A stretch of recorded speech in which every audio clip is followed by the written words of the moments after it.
మన ప్రతి ఒక్కరి జీవితంలో ఒక లక్ష్యం ఉంటుంది. దాన్ని మనందరం చేరుకోవాలనుకుంటాం. మన మధ్య ఒక స్పర్ధ కూడా ఉంటుంది, ఎవరా లక్ష్యాన్ని అత్యంత త్వరగా చేరుకుంటారని. ఇక అందుకోసం మనం అందరం త్వరగా ముందుకు వెళ్ళడానికి ప్రయత్నిస్తూ ఉంటాం. పెద్ద పెద్ద అడుగులు వేస్తాం, త్వరగా నడుస్తాం.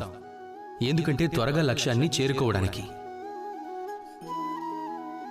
కానీ ఒక అత్యంత ముఖ్యమైన విషయం ఏమిటంటే లక్ష్యం ఎప్పుడు మనకు దగ్గరగా ఉండదు.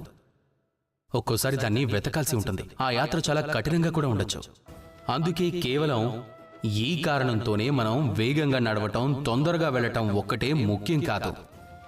దానికంటే ముఖ్యమైనది ఏమిటంటే ఆలోచించి అర్థం చేసుకొని ముందుకు వెళ్ళటం.